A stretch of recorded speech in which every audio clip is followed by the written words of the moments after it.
Live from Liverpool, The Dark Paranormal, Season 21.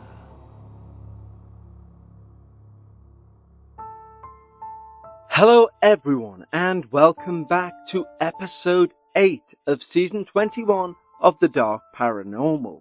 Now, some of you eagle-eared listeners may have noticed on one of our previous episodes I labelled this as Season 22.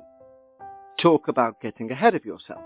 But I will say this, for Season 22, we have so many changes coming up that I'm very excited to tell you all about them, which I will do on our finale, just so you're more clued up on what Season 22 will look like. For example, we sent out a questionnaire to a number of listeners and asked for their feedback on both Patreon and on the main feed. And what we got back, we're implementing. Simply because, as always, this is your show.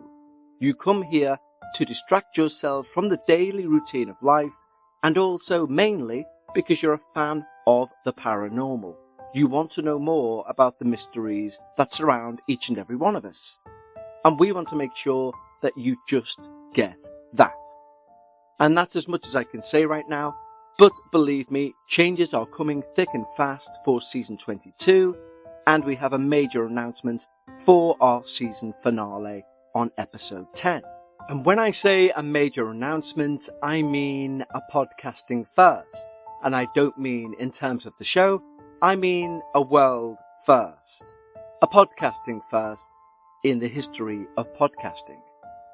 So, I'm more than excited to share that with you on our finale. Though let's move on from teasing you about announcements yet to be made and move on to today's episode. And it's an episode which stitches together eerie childhood confrontations, grief-tied visitations, and also a more modern take, as the paranormal seemingly does not want to let go of its grip on today's submitter. Also, the later aspects of their phenomena have corroborated witnesses. And we all know I appreciate a very good validator, something which gives credence to somebody's experience. And I think you're all going to agree with me that today is a great start for our final 3 episodes of Season 21. Now, of course, before we get into that, a huge thank you to our wonderful team at Patreon who do allow this show to keep running. Now, we know the way the world is at the moment, not everyone can become a Patreon, and that's absolutely fine. Any way you can support the show is massively appreciated. Simply pressing subscribe right now, it takes 3 seconds on whatever device you're listening to, helps the show. Leave us a nice review or maybe tell a friend. But for those who do wish to join Patreon, you can gain access to everything on the main feed before anyone else, ad-free, and you can also gain access to our Patreon-only podcast, Dark Bites. Dark Bites runs 52 weeks a year without break and has done for the last 5 years. And each episode's around 30 minutes in length. It covers numerous tales within that are the shorter experiences we've received from listeners, and that entire back catalogue can be fully available to you on Patreon of well over 130 hours of experiences you won't have heard. And of course, right now we're giving away a free week's trial of our highest tier on Patreon. So you gain full access to Dark Bites and that back catalogue. And if at the end of the trial you don't want to carry on, you simply cancel and you're not charged a single penny. But I think hopefully you'll stick around in what I believe to be genuinely the best paranormal community online today. And that's not created by me, that's been created solely by the community itself. That's how magical to me that place is. So, if you do wish to become one of our team members, head over to patreon.com/The Dark Paranormal, just like the following wonderful new team members have. Mandy Fitzgerald, Chris Young, Inkpot God, Howard Grimshaw, Christopher Pruitt, Cynthia Clark, Angie Hackett, Good Decisions, Chris, Jonathan Eason, Carlos Amaral, Teddy, Laura Elwin, Hugs and Kisses, Peter Joyner, Simon Gray, Home at Last, Andrew Britannia, Edward, Dr. B. Sandmer, Elizabeth Brightwood, and For Me 45. From the bottom of my heart, thank you all so very much. You keep the wheels turning on the show, and don't forget, if you can't become a Patreon right now, there is a free week trial sitting right there for you to use at your leisure, Or simply opening your app and clicking subscribe takes 2 seconds, and that really helps us. But for everything you guys do, even listening to my words right now, I genuinely appreciate each and every one of you. Next week, for our penultimate episode, I'll go into more details about some of the changes we are going to make for Season 22. But right now, it's time. Lower the lights. Make yourself comfortable. And most importantly of all, leave your disbelief at the door. As we listen to Chained to a Darkness. Hi Kevin, I hope this email finds you well. I discovered your podcast around 2 years ago, and I immediately binged all of the episodes. It's now become my comfort show. I listen to it whenever I'm meandering around the house, doing one thing or another. I've been meaning to sit down and send in my experiences for a good few months now. It would be nice to get this out there to other people that have had similar experiences that won't brush me off right away. Now, I'm not a staunch believer. I'm not a skeptic. I normally try to assess all possibilities before jumping to a conclusion. Some things are beyond explanation, though, and I've had quite a few paranormal experiences throughout my life, normally close to someone's passing. Other than my mother, and now my partner, I've never really shared them with anyone. Previously, when I tried, I was always brushed off with people saying things like, "I'm exaggerating," or "I'm imagining things." If you do read this out on the show, I'd be deeply interested to know if anyone else has experiences similar regarding paranormal events after a passing, or if anyone has any experiences in the main location I will speak about. One of my very first memories is something very creepy, and I wish I was lying. Growing up, my family, my mum, dad and I, had lived mostly with my maternal grandparents, as both of my parents worked abroad periodically, before we eventually immigrated.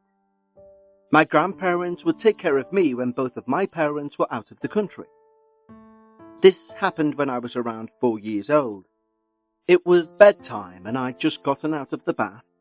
The washroom door was at the end of a hallway and adjacent to my bedroom. A little way down the washroom there was a mirror. I was looking in this mirror, making faces, and I remember one of my front teeth was loose, and I was wiggling it back and forth with my tongue, deeply engrossed. I then hear my grandmother calling to me to come to bed. I knew I had to, but I still kept looking at myself, engrossed, if not transfixed to the mirror, studying everything closely. I just couldn't pull myself away, even though I wanted to. I was just staring intently. Suddenly, my head whipped to the side. I felt a sharp, cracking pain across my cheek, as if I'd been slapped across the face. I remember my eyes instantly filling with tears from the sting, and my heart feeling cold with fear. I was inches from the mirror. There really wasn't much room for something to fall or hit me. It literally felt as if a hand reached from the mirror and slapped me. As stupid as that sounds. Well, I bolted it straight to my grandma. I tried to tell her, but she dismissed it as me being tired. And I wanted to believe her, as a child would. But I still haven't forgotten that shock to this day, some 25 years later. Then, about a year or two later, Dad was away and I was with my grandparents and my mother. Asher, my grandpa, passed away. He'd had a stroke whilst at work and was transported to the hospital, where he died a few days later. We got the phone call in the early evening, so I was still awake, but it was dark outside. My grandma instantly started sobbing, and my mother and I instantly knew why. One beat passed, and then we hear a loud cry from the front door. Not a human cry, a high-pitched, almost yelp mixed with screeching, and it did not stop. Mum and Grandma, clearly frightened, call a neighbour for help. The neighbour's husband goes out to have a look, and there was a newborn puppy in a box on our front doorstep. Now the property was fenced in and locked with a keypad. My grandma was frightened, too frightened to let it in, so the neighbour took it with him. I still think about this coincidence. Was it a sign? A newborn pup right as my grandpa passed?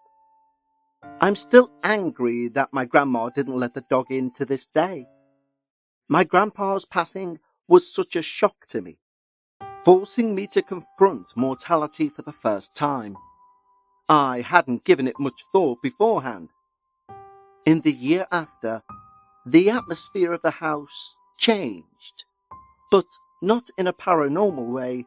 It was just a new normal, without my granddad and all the adults around me grieving.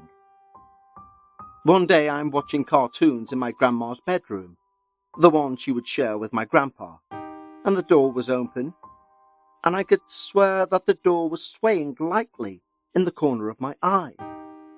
But when I would look directly at it, it was still. My eyes kept going from the screen to the door. I was so distracted by it that I sat up to look at it properly. And that's the very first time I felt a presence I couldn't see. It felt like something had sucked the air out of my lungs, and a weight was placed on me. Even though I was not familiar with the concept at that age, I felt like there was supposed to be someone there, in the doorway. But there wasn't. Next, I felt eyes boring into me.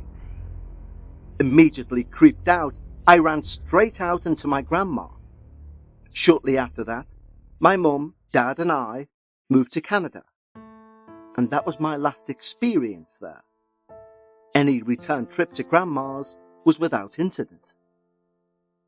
I was in my late teens when my next experience happened. There was a family friend. He was older and kind of like a father figure to my dad.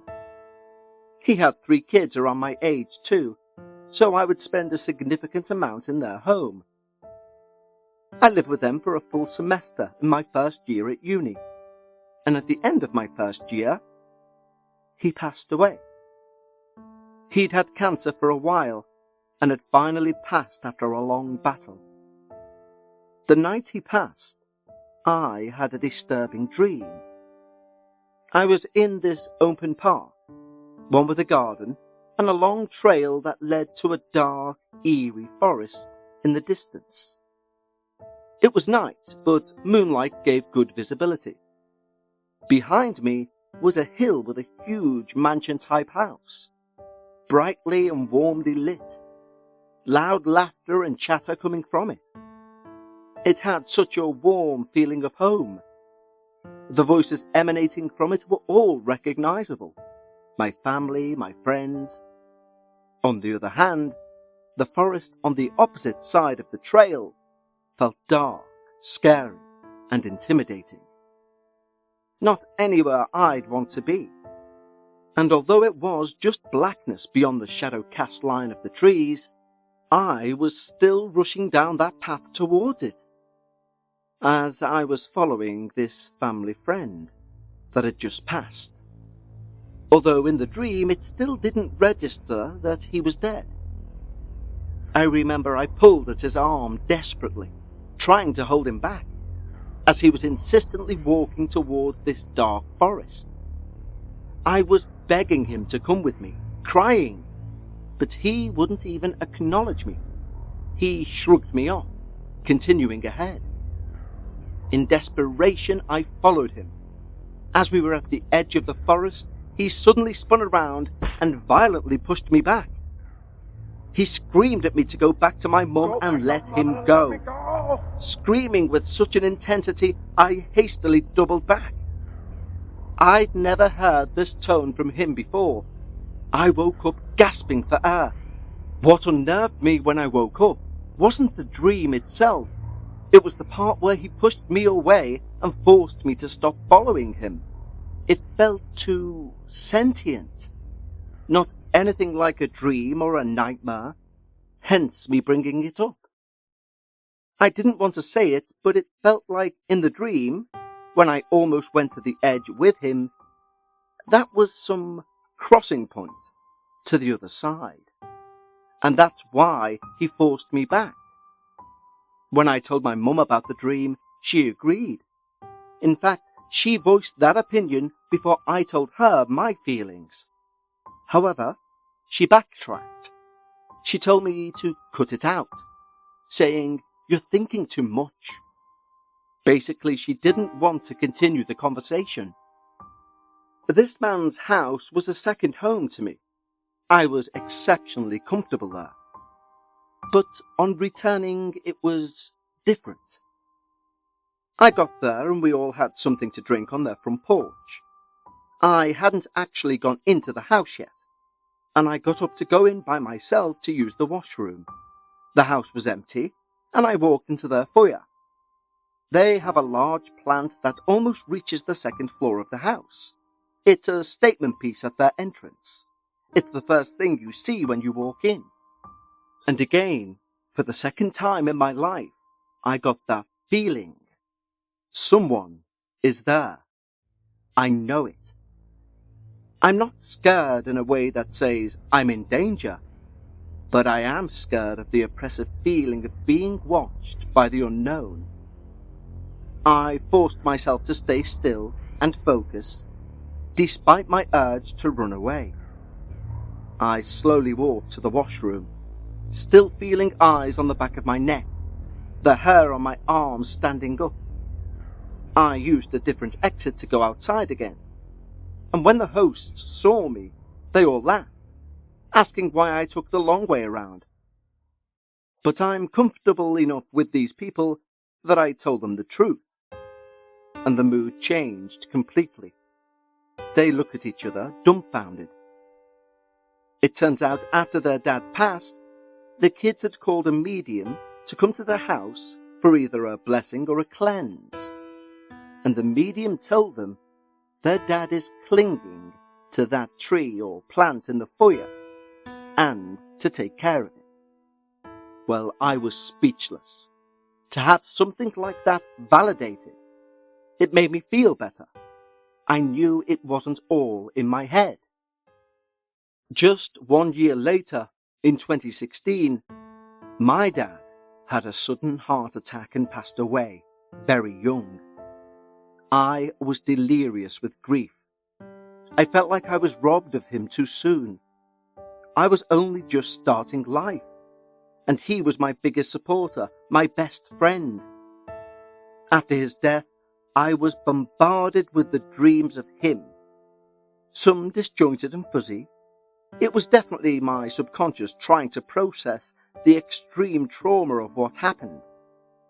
But separate to those dreams, I began having this recurring, very frustrating dream. It was so real, very different to all the others. I felt lucid. I knew what was happening, and unlike last time, I knew my father was dead. It was always the same. I would be with my father in our home. He'd be next to me or sat down facing me, completely silent. I would try to speak to him, try to say anything to get a reaction from him, and he would just look stony-faced back at me. A really sad expression showing on his face. But he wouldn't say a word. Not anything. No response. Mute. Frustration would get the better of me to the point where I would bang my fist on the table. I'd start shaking him to get a response. I'd say mean things just to get a reaction. Nothing. Now, I'm not sure about many things in this life, but I'm 100% sure that I know those dreams were visitations from him. I just don't understand why he couldn't speak to me. The very last time I had that dream was the only time it changed slightly. He still didn't speak to me as usual, but this wasn't his usual self. Now he was old. He had white hair, wrinkled skin, as if he was 80, but he died at 41. It was the same situation, sat down, looking at me, letting me speak to him or at him, but no response again, though his expression had changed also. Still sad and haunted, but more at peace, if that makes sense. This last dream happened about 8 or 9 months after he passed, and it felt like the completion of something in a way. After that, I didn't have any more visitations from him. I did dream of him, of course, but in a hazy, obvious dream way. Not one of those 100% real visitations he'd paid me previously.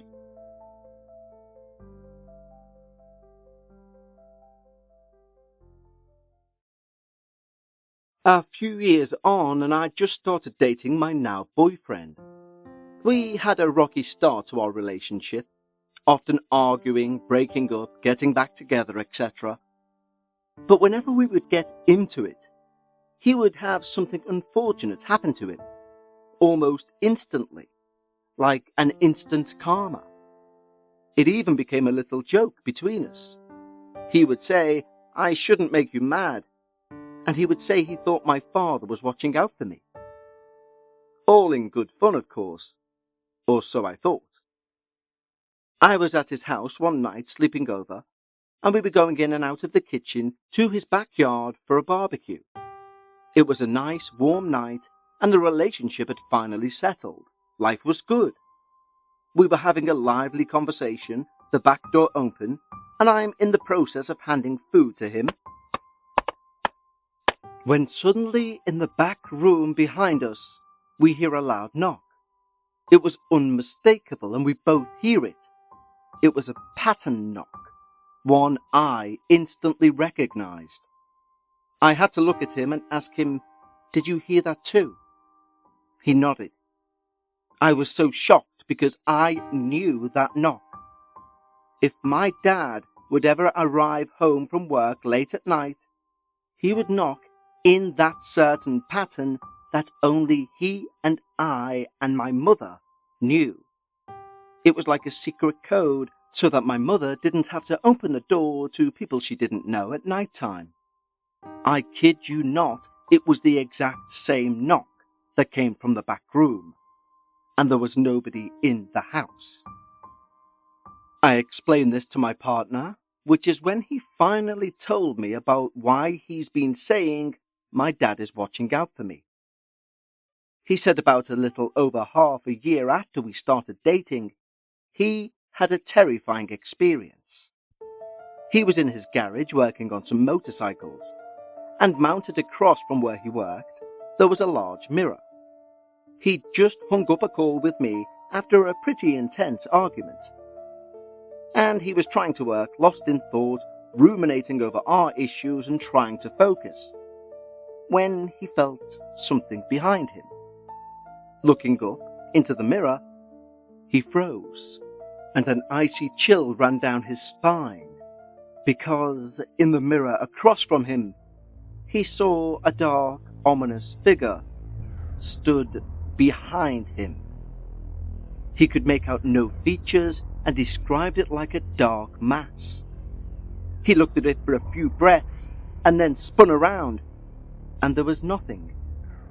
Looking back to the mirror, whatever it was gone. But it shook him so badly. He said he instinctively felt and knew that it was my father. He said he was so terrified he even spoke out loud and apologized, promising he would take care of me and never hurt me again. And he kept his tale until we heard this knock. He didn't think I would believe him, or even think he was crazy. I don't want to put my dad's memory in the position of maybe attributing things that aren't him. I just don't know. These are all little things that have happened to me over the years. But recently, I had my most terrifying encounter. My boyfriend and I travelled to Vegas, to the Luxor Hotel, to celebrate my birthday. We knew the hotel had a past. We'd heard about the weird things going on when doing research about the trip, but we didn't put too much weight in it. On arrival, the place was beautiful, but the atmosphere was so oppressive, we even commented on it to each other. But we put it down to the casino and the place we're in. It's not exactly a holy spot, if you know what I mean. We began looking up some of the history of the hotel, and supposed hauntings came up. And this is where we might have effed up. The hotel is famously a pyramid. The interior is lined with hallways open on one side like a balcony to the casino and lobby below. We'd just gotten back from a day out, a bit tipsy, and we were outside the door to our room, reading about the hauntings, leaning on the railing and looking down. I'm not sure what possessed us to do this, but we started making fun of the ghosts, saying things like, "Here, ghosty, ghosty," and "Not so scary, are you?" Then went into our room and forgot all about it. A few days later, we're out and I had to stop by the room to change my shoes. My boyfriend said he'd wait in the car in front of the lobby to wait for me. Normally he'd have come with me, but we wanted to skip the very expensive parking fees. In a hurry, I kicked off my shoes and ran to the washroom to relieve myself. That's when I slowed down a bit and looked around, because that feeling came back. That oppressive stuffiness. But this time, it was accompanied by something else. I'd left the washroom door open, and I had the most intense feeling that someone was there, in that small space between the entrance and the washroom door. I felt a presence so strongly, I began moving slowly, trying to be quiet, unnoticed. I stepped into the hallway, my heart pounding, with my eyes darting to the spot I felt something in. Nothing. I breathed out and cursed myself for freaking out, and I stepped boldly and went about my business in the room. But still, that feeling didn't leave me, eyes drilling into my back as I milled about the place. I got my things and hastily walked out of the room to get away from that feeling. I started quickly walking down the long pyramid hallway, still feeling uneasy.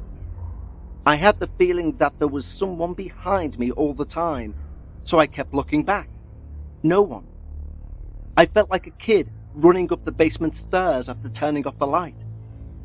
I was coming up to the first corner to go into the connecting hallway, and suddenly, I hear fast footsteps coming up behind me, like someone's rushing me.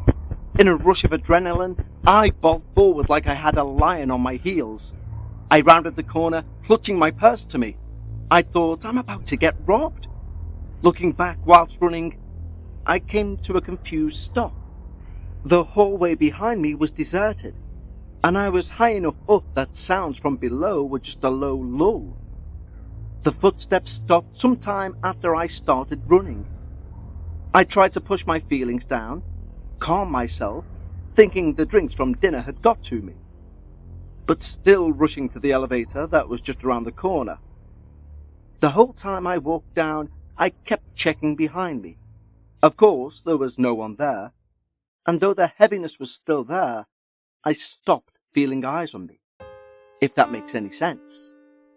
I still felt heavy and scared, but most importantly, alone. No more eyes. I composed myself, my hands shaking terribly. I went back to the car, trying to convince myself I'm just tripping out and the 2 shots I had at dinner didn't help. So I say nothing to my partner. Fast forward to the next day, again we have to go back to the hotel midway through our day to get something. But this time I insist he runs up and gets my stuff for me, and I'll wait in the car. I made an excuse about my heels or something. Again, I need to say I had not mentioned anything to him, and he didn't ask if something was wrong or if I'm okay. which he would have if he noticed I was off, so I thought I fooled him. He came down about 15 minutes later, looking shaken and a bit sweaty. As soon as he sits in the car, he looks to me and exclaims that he's not going back up there alone again. He said he went up like normal. When he got into the room and went to go in to pack some stuff, he felt someone behind him. He got a really bad feeling in his gut, like he was about to be attacked. Of course, that didn't make sense. He was alone. He took the ironing table we'd left open earlier and put it in between the front door and the room so the door couldn't close. He felt like he was about to be trapped or something, and had a feeling that something bad or violent was going to happen to him. He quickly grabbed the rest of the stuff and ran to the elevator, and I mean ran. He got on and said while he was in there, he felt someone in front of his face, inches away. He insisted this feeling was clear and unmistakable. I only told him about what happened to me after this. I wish I had the guts to tell him earlier. A day later in the afternoon, and we were getting ready to go out for the night. He was in the shower as soon as we got to the room, and I got to setting out our outfits for the night. The room had no overhead light source, only a few large lamps. I turned on one large lamp at the entrance and another next to the bed where our suitcases were. I had my head down sorting clothes, and in the corner of my eye, I think I see a shadow next to the entrance. I look up, nothing there of course, but at the same time the lamp next to the bed goes out. I get shivers down my spine, but go to the lamp to try and turn it on. Nothing. I plug it out and back in to try again. Still it doesn't work. I think it's an old place, it's just broke. I don't let myself give it much thought. I turn on the other lamp on the other side of the bed, while yelling for my boyfriend to hurry up in the shower. Not because we were short on time, but because I was cold with fear. I could hear the water still running, but got no reply from him. I go back to what I'm doing, and after a while I hear the water turn off. I look into that direction of the hallway. This time, I do see it. A shadow. A darkness. I don't know what to call it. It wasn't a shadow projected on the wall either. It took up its own space in the room. It was floating-ish. It didn't have a distinct shape, like a person or anything. But it seemed like its center was so dark, it was sucking in light. It happened fast, and it was gone as soon as I blinked. The lamp that wasn't working before turned itself back on. Simultaneously, my boyfriend steps out of the washroom, still wet, and calls me into the washroom urgently. I'm obviously shaken and follow him. He points to the fogged up mirror, but I don't see anything. He's incredulous, looking in between me and the mirror. He said that while he started to get out of the shower, he was looking at the mirror, and before his very eyes, in the condensation, it looked like someone took their palms and wiped 2 lines across the mirror to clear the fog. Not like he got out the shower and it was like that, as in he watched it happen. He panicked and ran to me, and in that time it took me to get to the washroom, the swipe was gone. The mirror was perfectly foggy, perfectly normal. No swipe. At this point he's begging me to believe him, and I assured him I did. And I told him what had happened to me at the exact same time. The shadow I saw, the lamp, it seemed to coincide time-wise with his experience exactly. We ran out of the room that night and didn't come back till the wee hours of the morning out of fear. We were sober for this, by the way. That night there was awful. It was so bad, we spent the bulk of the night down in the casino to pass the time, even though we knew we'd be exhausted for our flight in the morning. When we did lay down for bed, we left all of the lights on in the room. As we were drifting off, I startle awake, feeling off, and look around. Nothing there. My boyfriend is still sleeping beside me, so I try to fall asleep again, and as I'm drifting off, I hear the loud sound of someone clearing their throat on the other side of the room. I turn to look at my boyfriend. He's now awake too. I look at him wide-eyed, him looking back at me. We both heard this. We sit up, look around, calm ourselves, try to put it down to the air conditioning coming on or something. As we try to sleep once more, it happened again. Despite our anticipation, nothing else happened and we managed to catch some sleep. We woke up that day. Believe me, we couldn't be out of there fast enough. Even funnier, on the flight home, him and I were sat apart. I sat down next to a local lady and we made some small talk. I told her where we stayed in Las Vegas, and the first thing she said, "Oh, that place is haunted, you know." She said this completely unprompted, by the way. Thank you for reading, and I apologize for any grammatical mistakes I may have made. If you're interested, there's been a few experiences at my workplace that involve my co-workers.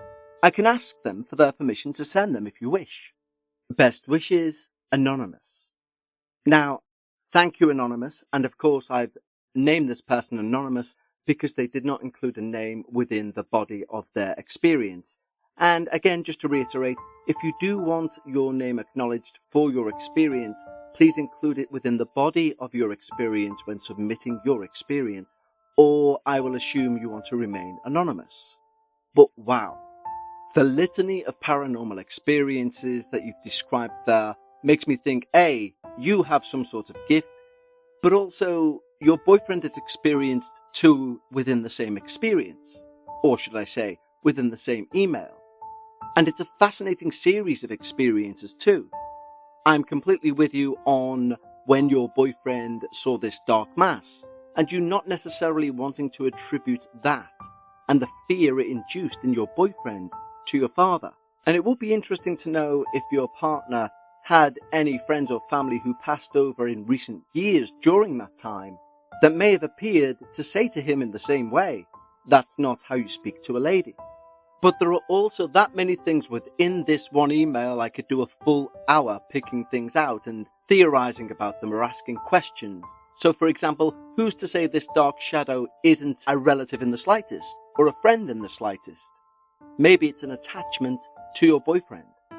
Because could it be the same shadow that you also witnessed in the Luxor, as he was in the bathroom watching condensation being wiped from a mirror? Does he have an attachment? Also questions about your mother and grandmother's reaction immediately following your grandfather's death. There's obvious belief there. When they hear this puppy in a box outside and they call for a neighbour, as well as how quickly your mother wanted to shut down the conversation regarding the dream you had that featured your recently deceased friend heading towards the woods. And then there's the Luxor itself, which is obviously shaped like a pyramid. Now, you'll have heard me in the past talk about psychic games I used to play with my mother, psychometry, etc. One of those things was we found in a magazine the idea that if you make a paper pyramid and you place a blunt razor blade under that pyramid, it will sharpen itself if you leave it for a week. Now, we never got round to doing that, but it always sticks in my mind as something we didn't do. But pyramids are alleged to generate or escalate any sort of psychic energies, etc. within. So maybe the Luxor itself is something that just amplified your aggravation of the spirits when you made those mocking comments after a few drinks. There are so many different avenues that the reality of this can be that it's mind-boggling. But Anonymous, thank you so much for giving us episode 8 of season 21.